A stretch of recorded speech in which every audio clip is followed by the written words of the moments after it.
Shri Gurubhyo Namaha. A very warm welcome to one and all to another session of Global Festival of Oneness. And today we are having a very special weekend session. But let me begin with a prayer first. Vakratunda Mahakaya Koti Surya Samaprabha Nirvignam Kurume Deva Sarvakaryeshu Sarvada Sadashiva Samarambham Shankaracharya Madhyamam Asmadacharya Paryantam Vande Guru Paramparam Shri Gurubhyo Namaha Hari Om. Today we have with us Shri Subramanian Chidambaran ji, and very warm welcome to you, sir. Thank you for making time for the session. And we are very pleased to say that INDICA has published his latest book, Shankarayanam, The Journey of Shankara. It was published a few weeks back, and Subramanian ji has been sharing about it and has been traveling and promoting the book. And we thought that, considering the fact that this is a book about Shankaracharya and his life and his journey, and we are celebrating a festival of Shankara Jayanti, of Shankaracharya's life and legacy. So this would be a wonderful occasion to do a soft launch of the book and also have a conversation with the author. I mean, now we are not physically present. This is not a physical event, so we cannot do the launch per se. But I would like to, show the audience the book. I hope you are able to see this book. Yeah. So this is the book, and Subramanian ji has the cover page on his, the virtual background. So there, the title and everything is very, very clear. So this is a wonderful, wonderful book. And an easily readable book for everybody. And before I open for the conversations, I just want to briefly introduce Subramanian ji. Subramanian ji, and he's fondly called as Subbu, and he hails from a family of Samavedic scholars from Puttukode. Is it a correct pronunciation? Puttukode village? Yes, it is Pudukkode. Yes. Okay. Puttukode village of Kerala. He's an engineer and a MBA from Indian Institute of Management by qualification, and is the director of strategy with a leading MNC in India. He is also he also has a master's in Sanskrita with a specialization in Vedanta, and he is currently pursuing PhD in Indic perspectives for leadership from Chinmaya Vishwavidyapith. He is also a trained Karnataka Sangita musician and faculty of Bhakti, Purana and Vedanta. And of course, he is an author. And this book in particular is very, very interesting, and I personally deeply enjoyed going through it. Many, many congratulations to you, Subbuji. Thank you for writing it. So, as we begin our conversation, my first opening question is, why this book? What inspired you to write Shankarayanam? Also, do share something about the title. Though it is very obvious, Shankarayanam means the journey of Shankara, but I'm sure there might be some hidden insights into it. And a follow-up question to this is why this book, and explain the journey of the book, is also do explain your personal connection to Bhagavad Padacharya and part of your own spiritual journey, which has led into this book in a sense. So please do elaborate on all these aspects. Go ahead. Shri Gurubhyo Namaha. Shruti Smriti Purananam Alayam Karunalayam Namami Bhagavatpada Shankaram Loka Shankara. At the outset, a heartfelt thanks to you, Nithin ji and the Indic Academy for giving this opportunity, to speak about this book. And also it is under the Indica label that this book has been published. And a warm welcome to all the listeners and the Rasikas who are present here and listening to this interview. So this book, Shankarayanam, when you hear the word, it's very similar to Ramayanam. So the whole seed came from there. The Ramasyayanam, the journey of Rama, that we see in Ramayanam. When you read the life of Acharya, of course, the Siddhanta, the Advaita Vedanta is there at the core, but there is a beautiful journey that you see when you read his biography, be it the Shankara Vijayas or any other stories, you see a beautiful journey. Now, this journey, of course, there is a physical journey which he did all through his life, and that is what the book also focuses a lot on. But there is also the journey which he took Bharata towards. He took Sanātana-dharma, the Vedika dharma in Bharata, which was there at that point of time, which was in a state of, near extinction, or there were huge problems to the sustenance of that dharma. And where did he take it by the time he left his mortal coil, and where we have been able to sustain it over several centuries later. So all this came to my head, and which is why the term Shankarayanam. I remember, discussing this also with my teacher, Dr. Gauri Mahulikar, and with few experts in grammar also, to say, is it Shankarayanam? Is it Shankarayanam? As per the rules of grammar, how does it, because the Rakara is coming. So it was a very interesting thing even to give that name. And the journey of Shankara, of course, explains what that term is. Now, to the point that you asked, Nitinji, my families have been very heavily associated with the Acharya Parampara. So on my maternal side, actually, my great-grandfather, he was the Panchayat president of the Pudukkod village, to which I belong to. And at that time, the 68th Shankaracharya of the Kanchi Kamakoti Peetham, Sri Chandrasekharendra Saraswati, whom we all very affectionately call as Mahaperiyava or Paramacharya, he had visited. It was one of his first Vijay Yatra he had done after he had assumed being the head of the Matha. And it seems that he stayed for 45 days in our house in Pudukkod. And my great-grandfather was the one who taught him Malayalam, because Paramacharya was young and new, and he was doing his first Vijayatra to Kerala. So he taught him Malayalam. He taught him a few things about, the village and other things. And for 45 days, he stayed at our house in Pudukkod. So that is the earliest association. And since then, whenever my great-grandfather used to be called Ambi. So whenever anyone from our family used to visit Paramacharya, he used to always make an inquiry towards my great-grandfather and say, how is he doing? And he had such brilliant memory, as many of us know, that he used to ask about everybody in the family as to how each and everyone is doing. So that was one of the earliest associations. And in my maternal side itself, my uncle, my mother's uncle, he was very closely associated with the Sringeri Matha, especially Abhinava Vidyatirtha Mahaswamin and Bharati Tirtha Mahaswami. He was very, very closely associated with them. So both these strong Shankara Paramparas have been existing in my life right from my childhood.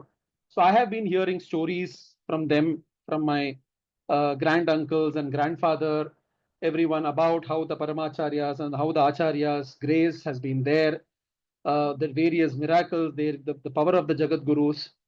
So since then, the aspect of Shankara Parampara has been in my life. And whenever the Acharyas used to come for Vijayatra, we always used to go and take his blessings.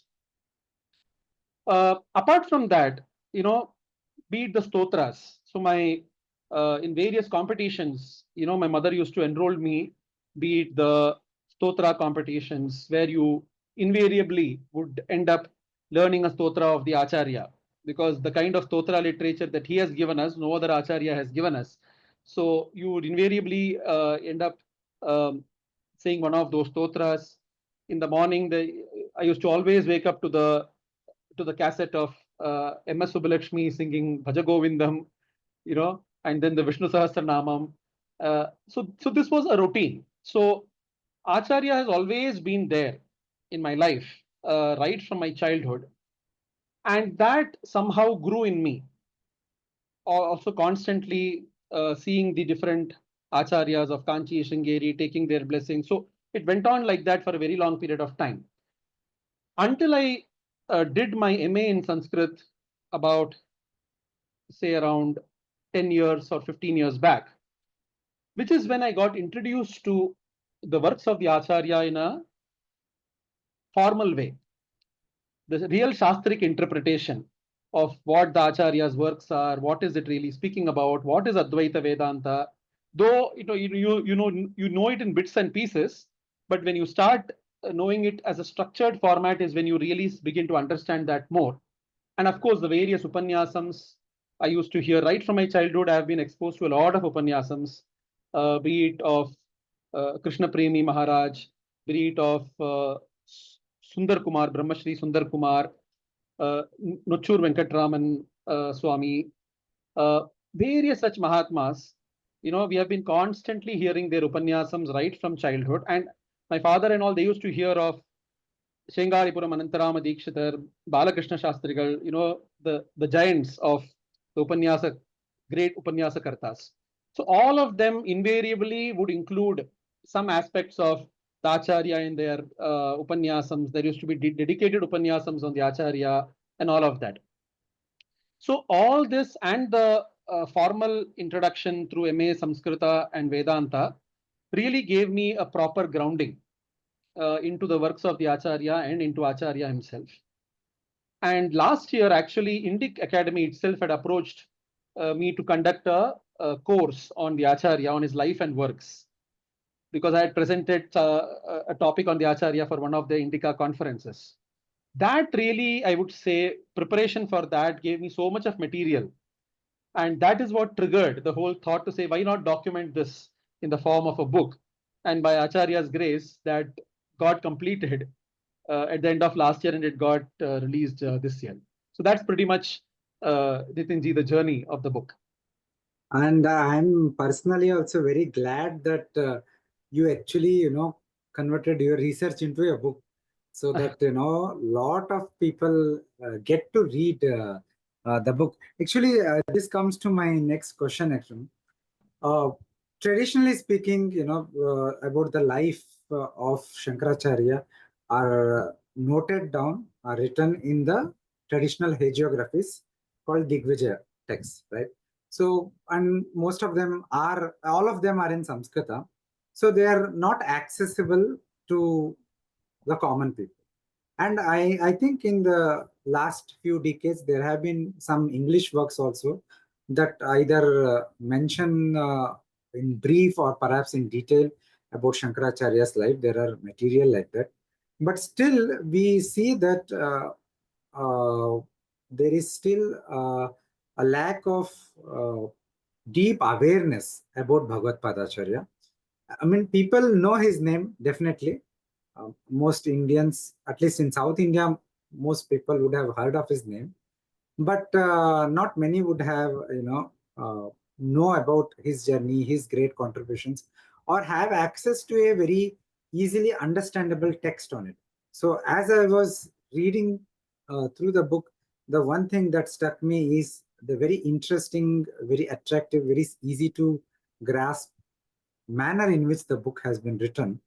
So, as an author, how do you see your book, vice versa, when compared to the traditional hagiographies of Shankaracharya, as well as some of the modern biographies of Shankaracharya? How do you see this book? What are the unique?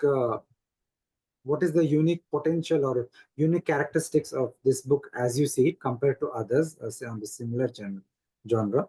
And what are some unique insights or perspectives that you have tried to offer in this book that is not present in other similar books? Yeah, that's a very good question, Nitinji. Actually, there are a lot of works on the Acharya in the form of articles, in the form of books, in the form of lectures. Many people have spoken about it. And as you rightly said, the hagiographies or the Shankara Vijayas are the primary source from which we understand a lot of the Acharya's life. And all of these hagiographies have come like right from probably the 11th, 12th century onwards. We have had a lot of them, though for some of them we may not be able to really ascertain the dates, but still a lot has come. And especially in the last 100, 200 years, many works have been written. So my objective was that, of course, I have been reading some of this at various points in time. I have had some sort of an introduction to all these works of the Acharya just as a matter of interest and curiosity. So what struck me really is that if suppose an individual wants to know about the Acharya, who has probably no background, as you said, they have just heard the name, but they don't really know, what is the life of the Acharya. They have just heard in bits and pieces, or they have just heard the name, they don't know much about it. How do they really go in a structured way and understand the life of the Acharya? What is the book they do? So as I was going through it, that is what triggered me to say that, can this be a gateway, right? Just as an entrance to the world of Shankara. So in no way do I claim that this book is going to replace any other book. That is not the point. The objective is to provide a gateway so that people can then go to the kind of literature that they wish to for further details, for more informations, etc. And that could open up an entirely new different world. So that being the objective, it was necessary that firstly I connect with the reader from a purely storytelling style, that they are able to grasp in a very simple way what is the story, what is the storyline of the Acharya. Now there itself, as you said, there are a lot of hagiographies, lot of different versions of every event. Few events are common, a lot of events are different. So I had to take a stance to say that what is the uh, event or the version that fits best the life of the Acharya and that goes through. So that was a bit of a I would say a judgment and an analysis and evaluation that I had to do to say which events to include versus not include. So all this came from my own grounding and understanding of the Acharya, and looking at it from the lens of someone who has always been influenced by the Acharya all through his life. So that was the background from which I came. I didn't come to this from a background of researcher or a research scholar, or from the background of a third person looking at the Acharya's life. None of that. It is a person soaked in the Acharya's way of life who is trying to write about the Acharya, but for an audience who is not accustomed to this kind of world or doesn't know this world of Shankara. So that was the objective. And the objective was also to, since I said it is a gateway, I need to provide all those leads to which people can go. So this cannot happen that they read this book and then they don't know what to do next. So that was why it ended up in giving an elaborate bibliography, a lot of references, so that people can then tap on to these various sources and then they can expand the areas that they wish to expand. Now, coming to your second question, Nitinji, to say the unique insights. Now, in most cases, what I have seen is that, especially the hagiographies and other books that have been written, they primarily speak about the life of the Acharya as it was during his time. So what happened during his time, what he did during his time, and it sorts of ends there. The story ends there. So it's like a story in the past tense. My point was that the Shankara tradition exists even till today. There are so many things that we still do today, which is because of the Shankara Parampara, which is because Acharya introduced it. So my point was, how do I link these two? Because if that linkage is not there, how do people really correlate the relevance of Acharya today? So that is where I had to bring a lot of information that is available through tradition. but that is not available through Shankara Vijaya. So, for example, one example that I have been quoting in most places is the Puja Vidhanam at Guruvayur temple. Now, very few people know that the method of worship in Guruvayur temple was codified by Acharya, was codified by Ādi Śaṅkara. Now, this is not available anywhere. It is available through the oral tradition with the tantris of the Guruvayur temple, where they have mentioned this in their interviews, that the Puja Vidhanam here has been codified by Acharya Shankara. When he came here, he elaborately provided the 5 main pujas of the day for Guruvayur temple, what those different things are, and then you start going deeper into that, and then you start correlating that, because those pujas are very similar to the pujas that are also performed at at Badrinath, which was also the place where Acharya reconsecrated, which is mentioned in the Shankara Vijaya, that he reconsecrated the idol. In few Shankara Vijayas, they mention that. But this correlation, and listening to the interviews of the Ravalji of Badrinath, where he speaks about how Acharya Shankara, so trying to correlate information from multiple sources and then trying to draw an inference to say that, okay, now this is an information that is not available in a Shankara Vijayam, but it is available through various traditions and people who are still following that. So those information I wanted to plug in, so that people understand that some of the things that are still followed today belong to the Acharya's tradition or parampara. So I would say, like this, there are many more unique insights on the performing tradition or the performing practices today in various temples, in our societies itself, right? A lot of things that the Nitya Karmas and few things that we do, many of these things have an association with the Acharya. So this book provides all those informations as well. So those would be some unique insights that the people would be able to get out of this book. Excellent. This is very, very fascinating that you have combined the textual information with the oral tradition, oral information provided in the oral tradition, and put forward a very comprehensive but also very easily approachable book. So my congratulations to you again for creating such a wonderful work. I want to ask you, in the beginning you mentioned how the name Shankarayanam came from Ramayanam, right? So, like Ramayana is not just the story of Rama and Sita, but it is also a philosophical journey. So, as you read through the Ramayana, it is a seeker, a sadhaka also dives deep into his own inner philosophical journey. And this is made very, very explicit in Adhyatma Ramayana, which we all know, where the name says Adhyatma, right? So, is there such a philosophical core or such a philosophical journey beneath the outer journey of Shankara in your book at play? Any underneath aspects to it? Yeah, Nitinji, that's also a very, very relevant and pertinent question.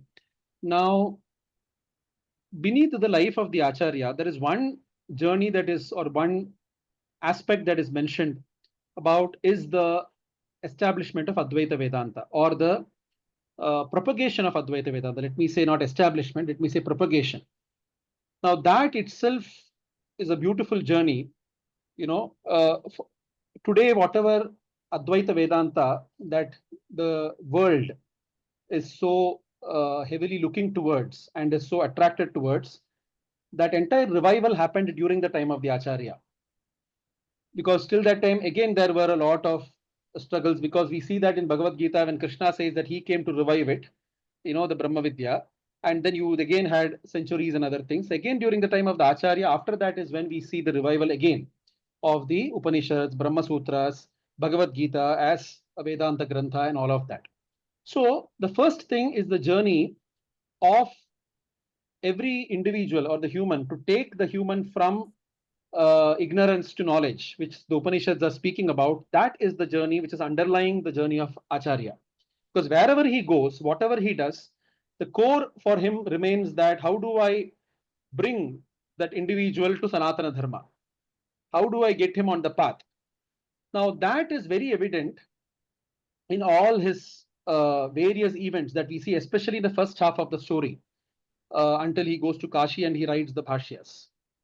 The second journey that we see is the journey of Bharata itself in this book, because from the time of Acharya's avatara till the time of his siddhi, when we look at how the country was, or how this Bharata Varsha was, and during his lifetime, what changed, or how did he change this fabric, or bring back the fabric into the core of the Vaidika Dharma and Sanatana Dharma, that is simply astounding to say that how the Acharya could do that, because he realized, and there are specifically that it mentions about the 72 faiths that existed at the time of Acharya's, during Acharya's time, how he could speak to them, how he could engage them and bring them, not all of them maybe, but most of them, to the path of the Vedic religion or the Vedic Dharma, and say that you continue doing what you're doing,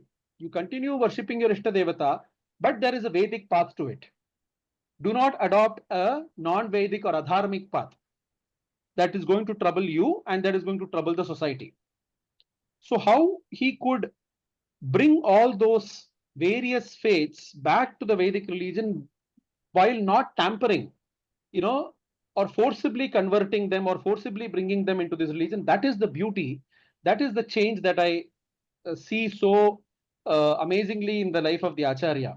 So that journey to see how the fabric of the country changed from the time of Acharya's advent till his siddhi is something that you will be able to see as you read through this entire book, or the journey of the Acharya.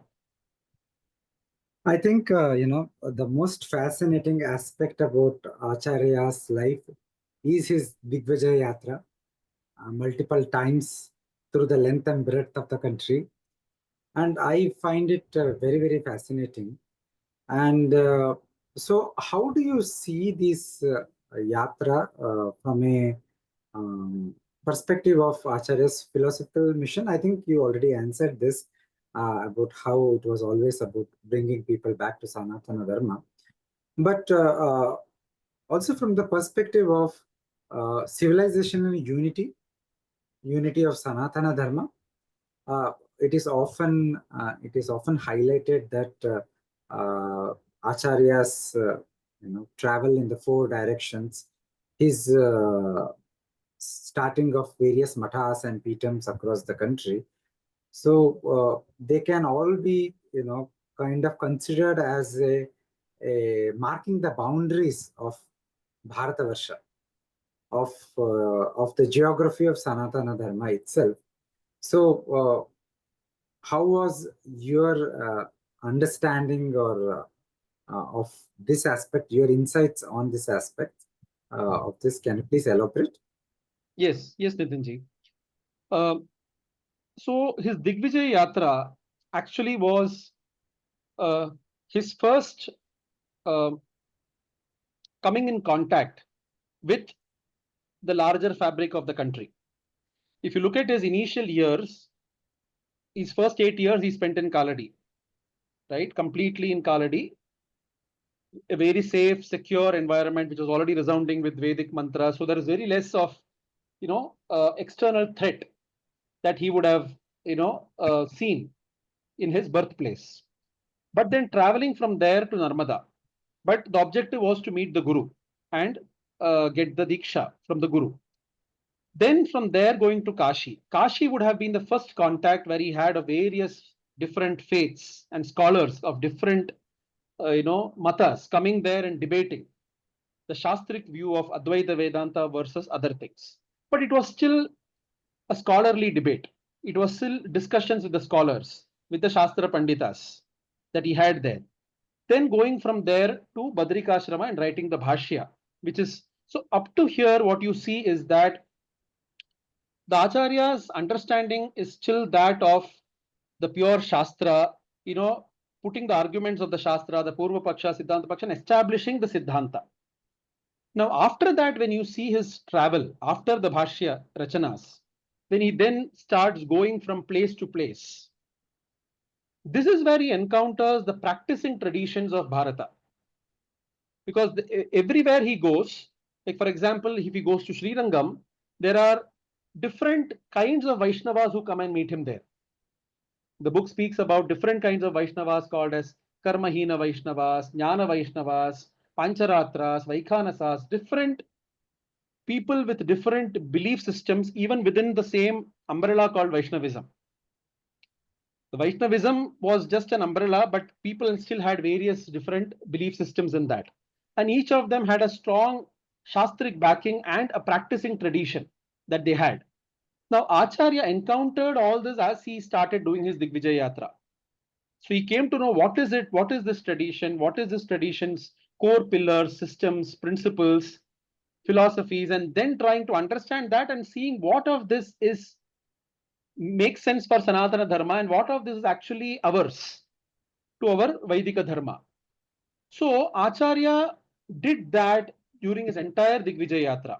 So it was a mutual thing for Acharya also to understand and grasp what is that mata, and then to also tell them what of this makes sense and what. So that is the, I would say, the intellectual genius of the Acharya, to be able to do that evaluation and say what of this is worth keeping or it should continue. Because the point that we see in Acharya's life is that, and we all know, we all have been practicing several things over traditions, over generations. It is not easy for somebody to just change our practices one fine day. Just because we meet somebody and somebody says something, from tomorrow we will not be able to change our practices because it's ingrained in us. Acharya understood that very well. He knew that if there have been generations practicing this, it is not possible for everyone to move into something else, and that was not his objective also. But his objective was, you continue doing what you're doing, but understand what part of that is within the ambit of Sanātana-dharma and what a part of that could cause harm. That is why when he encountered the Kapalikas, at some point they were completely out of the ambit of Sanātana-dharma, because they were doing extreme practices, which was not just harmful to themselves, but harmful to the society in general. So you find so many Shakti Pitas where the Devata had become Ugra Rupas, people were not able to visit temples, famines, droughts, all of that happening, because a lot of Vamachara practices and everything happening. But it is that same Acharya who writes a Saundarya Lahari with various intricacies of the Sri Vidyopasana, right? He speaks about the various Panchamakaras and he explains what the Panchamakaras are.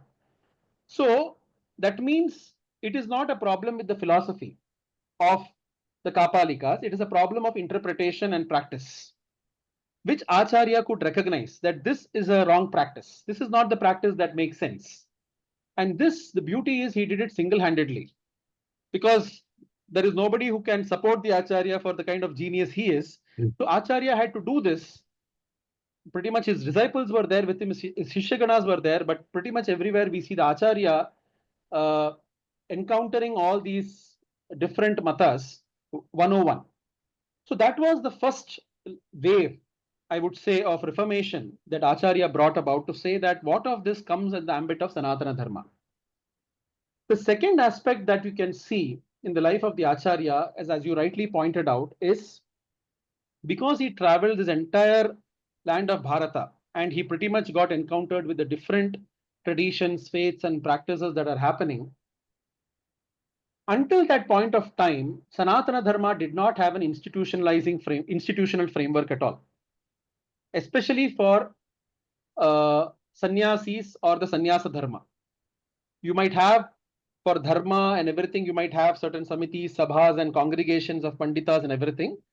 But the moment it came to sannyasa ashrama, it was an individual affair. One person, based if he's an adhikari or not, he will move into being a sannyasi and he will become a sannyasi. He will become, the Vedas speak about different kinds of sannyasis and everything. But there is no institutional framework of sannyasis. It is Bhagavan Buddha who introduced that first in the form of a Sangha, right? Sangha was an important concept of Buddha Mata. And that is when the institutional framework came into the picture of a sannyasi, especially that the sannyasis are part of the Sangha, the bhikkhus, and they have a set of rules and regulations on how they should be, etc., etc. Probably Acharya foresaw, maybe because of course these are great rishis, so they are able to see the future. Probably Acharya foresaw that further religions down the years are all going to be in the form of institutionalizing. They are all going to be institutional religions that are going to encounter Sanātana-dharma and going to pose a problem. Acharya was the first one to bring this concept of the matha in Sanātana-dharma. Until then, you don't have an institutional framework for the sannyasis. It is from the time of the Acharya that you have this concept of the matha. The matha sthapana, now of course, that entire area has been highly debated, controversial, discussed as to who established what matha, who wrote the rules and regulations. So I'm sure these debates can go on forever. But the fact remains that the source of that is definitely the Acharya. Shankaracharya has been the source of the Matastapana, which then later Acharyas have then taken on. That is why today you find mathas for various faiths, not just for Advaita Vedanta. You have if you go to the Veerashaiva tradition, they have their mathas. If you go to the Vishishtadvaita tradition, they have their mathas. The Dvaita tradition, they have their mathas. Shakta, every tradition has their own institutional framework and their mathas. And their independent institutions also that have emerged over a period of time. All this, I would say, is possible because of that seed that he sowed, that Sanātana-dharma also can have an institutional framework. Now, that institutional framework of the Acharya was primarily to protect and propagate Sanātana-dharma. And that is what it is stated in the Mathanushāsanam. So the Mathanushāsanam or Mathamnaya Setu is one such grantha which is generally referred to by the Shankara Mathas.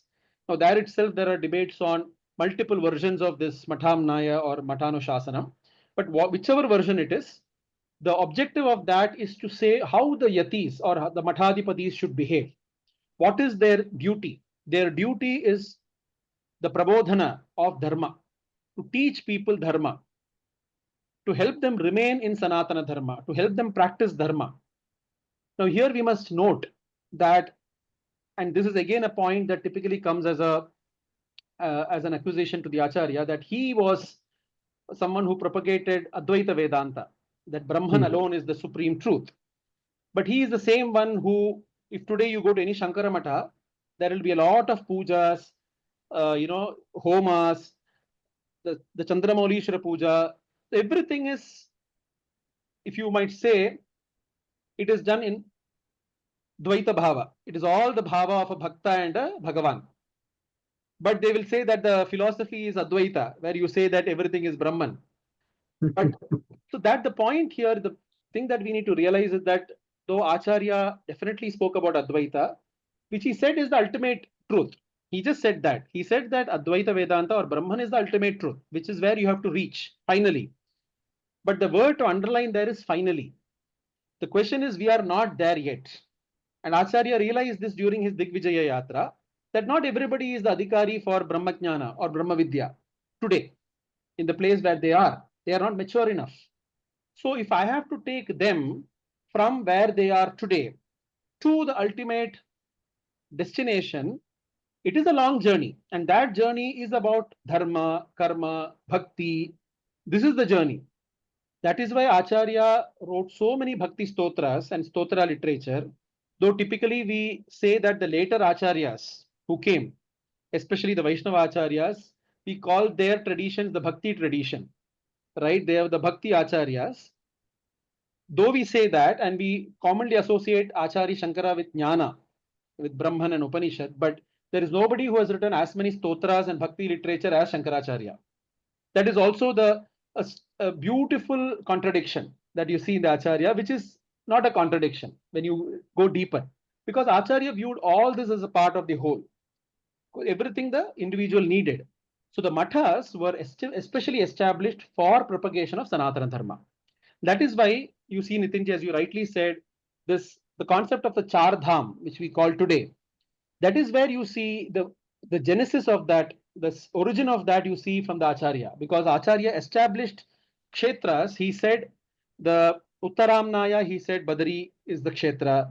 For Purvamnaya and Paschimamnaya, he said that Dwaraka and Puri, Jagannath are the kshetras. And for Dakshinamnaya, he said Rameshwaram is the kshetra. For the Dakshinamnaya Matha. So literally the Char Dham Yatra that you do, apart from the Char Dham of Badari, Kedar, Gangotri, Yamunotri, the Bharata Char Dham Yatra that you do is typically these four corners that you go from Dwaraka to Puri and from Badari to Rameshwaram. Defining the very geography of our Bharata. civilization. Absolutely, absolutely. And his Digvijay Yatra, actually there are some references that he has even gone to the Bahlika Desha, which many scholars translate as the modern Baluchistan area. That means what is currently in Afghanistan and those areas, because Akhanda Bharata also had those areas until the Sindhu. So literally he has gone through the boundary of, and there are various references of Acharya going to Kamakhya, the northeastern part. There are references of him going to those areas. There is a reference which comes from tradition, not from the Shankara Vijaya as much, of him going to Jagannath Puri and doing the Navakalebara. It is said that after many, many years, again the idol of Jagannatha was hidden because of invaders.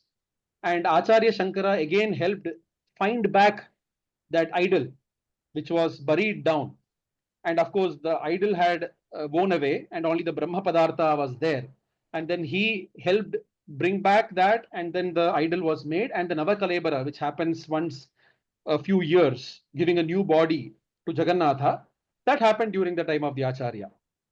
So literally you will see references of Acharya visiting every corner, literally the boundary of the country, and also some of the key places within the country, primarily to establish Sanātana-dharma. Of course, he mentioned Advaita Vedanta through that, but the primary objective was Sanātana-dharma.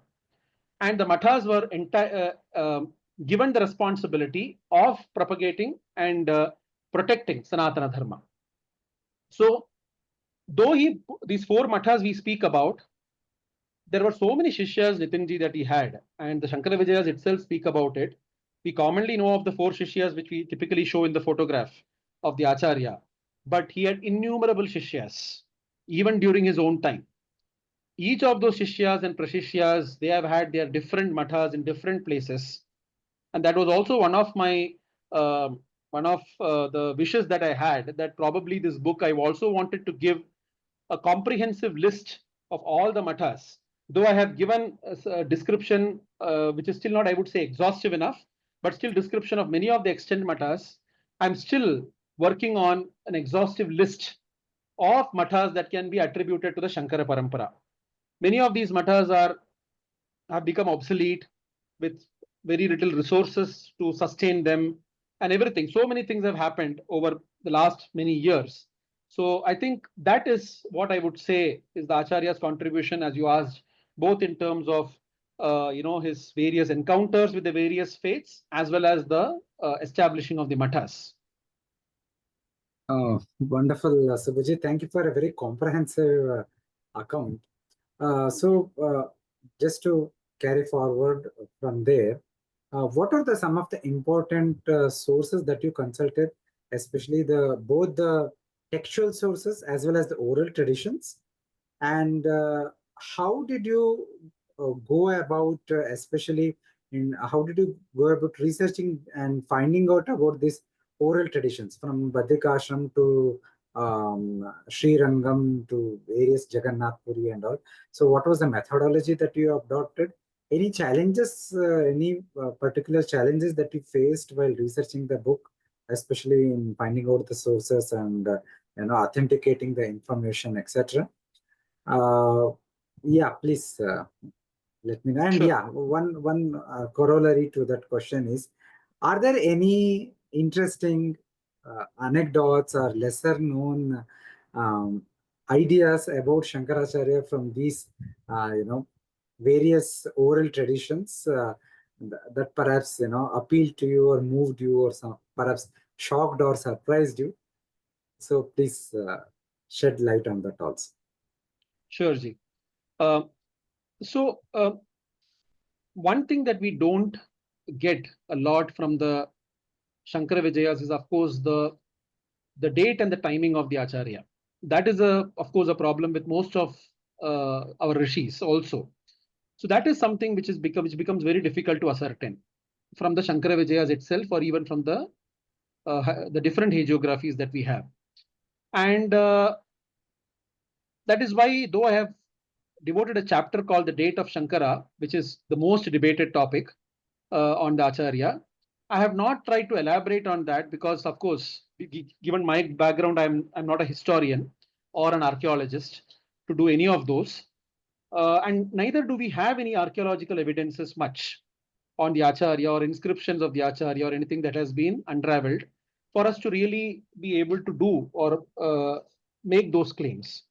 So whatever debate and discussions are happening today in that space is all based on the records different mathas have about the date of the Acharya. So that was one big problem, that is why I didn't get into that topic a lot, because beyond a point, it becomes difficult to ascertain from a pure neutral scholarly perspective to give a particular period. However, what I found very interesting is that to be able to correlate multiple scenarios, right? Now, the Shankara Vijayas, everything speak about the life of the Acharya, about his 72 faiths, but there is no mention of any of the other faiths, like the Islam or Christianity or any of those later faiths that have come. You do not find any of those references neither in the Shastric works of the Acharya nor in the Shankara Vijayas. So then that is one logical thought process that you have to bring to say that, okay, you probably, the entry of Islam or Christianity into Bharatavarsha is well documented through various sources. So if you take those dates and if you take this, where does it match? What kind of matching does it give? That was one simple correlation process that I started with. Then if you look at the paramparas of various mathas have mentioned their paramparas. Now that again comes the controversy, right? When you have many of the mathas who have 65 to 70 acharyas in their parampara, some mathas have more than 100 acharyas in their parampara, some mathas have around 30 to 35 acharyas in their parampara, and all of them claim their beginning from Shankara. So then it automatically will strike a dead end to say that how is all this going to get reconciled? Then you had to rely on, for example, especially as I was deep diving, I found this beautiful work of Sadashiva Brahmendra called the Jagadguru Ratnamala Stavam. Now, Sadashiva Brahmendra, we know, is one of the greatest jnanis who was there in the last few centuries in Bharatavarsha. But he has been mostly seen as an Avadhuta, not belonging to any parampara. He was an Avadhuta himself. And then, of course, there are certain works and compositions attributed to him. But when I started looking at it from the Shankara Parampara perspective is when I started reading about him. Now, Sadashiva Brahmendra, was given Diksha or Sannyasa by Paramashivendra Saraswati, who was one of the Pitadipatis of the Kanchi Mata. So that is how then the linkage of Sadashiva Brahmendra to the Shankara Parampara comes. And then as I was looking more into that, I found this Jagadguru Ratnamala Stavam, which many of the scholars unanimously attributed to Sadashiva Brahmendra. So there, as if you hit a gold mine sort of thing, he literally pays his obeisance to all the acharyas in his parampara until his guru. So he starts right from Narayana, because the Guru Parampara starts from Narayanam, Padma Bhuvam, and so on. So for each of the personality in that Mahatma in that Guru Parampara, he devotes one shloka. When it comes to Ādi Śaṅkara Bhagavad Pada, he devotes a few shlokas. to say that Ādi Śaṅkara Bhagavatpada was born here, this is what he did. So he gives us Samkshipta Shankara Charitra in a few shlokas itself. He does that. And then he goes on to elaborate one shloka on each other guru, which amazingly matched with the Kanchi Mata Parampara. When I looked at their Parampara list, this is exactly matched until the Paramashivendra Saraswati. And we know the time of Brahmendra, Saslashiva Brahmendra. So that was one important factor for me to estimate that, okay, if that was the case, then Acharya Shankara should have been at least 2500 years before. It is not possible that he would have been in the 8th or 9th century. So that was one indicator. But that also I have just mentioned as a point here, rather than because of me not being in a historian or archaeological position to state very confirmed in a confirmed way that this is the date. I've just mentioned that these indicators probably indicate that this is where the Acharya. So that is one interesting thing that I myself discovered as I was going through this. The other things are, like, for example, you find this entire episode of Mandana Mishra Sambada, where finally Ubaya Bharati comes and asks some questions about Kama Shastra. Now, this was something, even as I used to hear these stories, it was something that never appealed to me.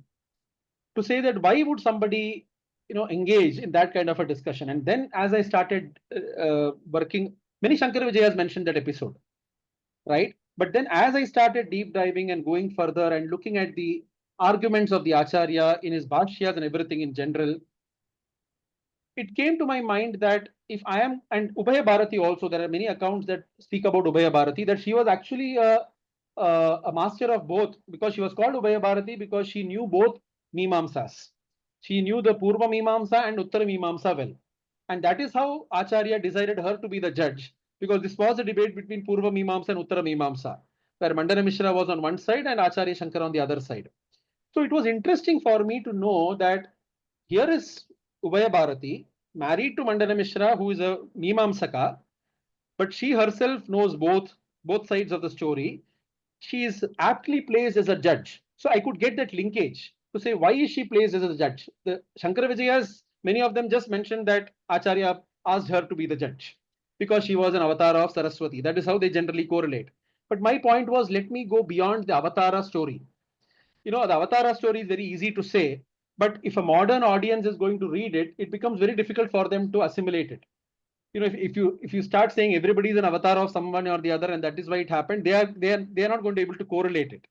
My point was, if Acharya moved in flesh and blood, let us attribute a human reason to it. Let us attribute a reason that makes sense to people to understand. That is where I could get these linkages. Okay, Ubaya Bharati did both. Now the question is, if Ubaya Bharati knew both, she was a judge. She knew the ritis and how things have to be done. Why will she intervene at the end of the debate and go into something totally unrelated, like the Kama Shastra? That is point number one. Point number two is Acharya Shankara himself, in his Bhashyas, when he speaks about certain topics, he does speak about the birth of a child. How does a jiva take birth? What is the process of birth? How does the yoni, and he explains the entire process. Why is it that Acharya will not know about Kama Shastra? If he is a Sarvajna, he will know about every Shastra. And there are examples, so many things that he quotes in his Bhashyas. So with all that in the background, I decided not to put that story into the main storyline and put it as an FAQ, where I asked the question that why is this story true? And I gave all these reasonings there in the FAQ to say that because of all these reasons, it doesn't make sense, though it might be appearing in a Shankara Vijaya, it doesn't make sense for the common reader to even correlate this with the normal flow of the Acharya story, because there are so many places where there are loopholes into this whole thing. So yes, you might call it some liberties taken, but I try to take that with some background or some argumentation or some evidences to say that because of these evidences, I do not see it relevant that this story can get included in the main storyline of the Acharya. So this was something that I had to debate a lot with myself to say that how do I put it, how do I not put it, where do I put it, in what form do I put it? Because these are popular stories that people know about the Acharya. So similar such stories. So These were areas. And interesting things that you asked, Nithinji. One thing was, of course, the aspect of Guruvayur. Other thing was, of course, aspect of Badrikashrama. So for Badrikashrama, you knew these details. I came to know it only when I went into the details of the interview of the Ravalji of Badrikashrama, where he started explaining the Nitya Karmas or the Nitya Vrittis that happen in the temple. And he explained about how the Pal Payasam is a regular feature of the worship of Badri Narayana. The Vigraha is not touched, only the Ravalji can touch the Vigraha. And he belongs to, interestingly, he mentioned about certain families from which the Nambudris are chosen to be sent to Badrikashrama. And then I started tracing those families and seeing what of those families are left today. And there are some trusts and there are some schools that are still being run today in some of those areas. So it was interesting to start then correlating one by one to say what of that is still there today, and how did they decide on which person to be sent there, and then reading some various aspects of the ancestors of the Acharya. That itself was a very interesting account, Nitinji, to ascertain the Veda Shakha of Acharya. To which Veda Shakha did Acharya belong? In some cases, some people have just mentioned it, that he belonged to the Thaitiriya Shakha. Some people have taken liberties, they have said he belonged to Shukla Yajurveda, somebody said Rig Veda. How to ascertain to which Veda Shakha did? So then... So what was your conclusion on the Veda Shakha? He belonged to the Thaitiriya Yajurveda Shakha. That was the Krishna Yajurveda. That was the Shakha that Acharya belonged. This was based on, again, looking at his Upanishad Bhashyas, looking at the differences to say that because his Upanishad Bhashyas, he would have composed it as a single document. So what has got the Mangalacharana, how does he start the Upanishad Bhashyas, what were the Ritis and Rivajas at that point of time? Also looking at various other references to say what kind of Nambudris existed during that time in Kerala. Kerala had predominance of which kind of Nambudris, which temples were they associated with, because there are a lot of those. So all of that had to be brought together to finally give the perspective that fine, Acharya belonged to the Taittiriya Shaka because of all these reasons.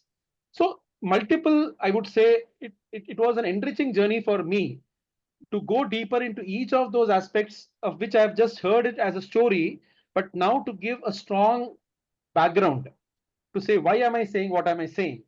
And not still appear as a research paper, but still be appealing enough to the reader to say that this is how the story goes. Thank you. Very, very wonderful, Subbuji. It was a wonderful conversation. I had, I think, much more questions. We could have discussed this perhaps for another hour or two, because this is a very fascinating topic with, history, philosophy, and many other aspects, intertwined aspects in this. So on the behalf of INDICA Moksha and all of our audience, I thank you again for making time for this session. Viewers, I personally recommend this book. It is a wonderful book, very easily approachable book, but a lot of food for thoughts, as Subbuji highlighted. There are FAQs, there are appendix, there are many others, tidbits in the book, a lot of material for reflection. So do buy this book, and I think it is available on Amazon and other platforms. Yeah. So you can easily buy this book and read it. Thank you again, Subbuji, for making time for this session.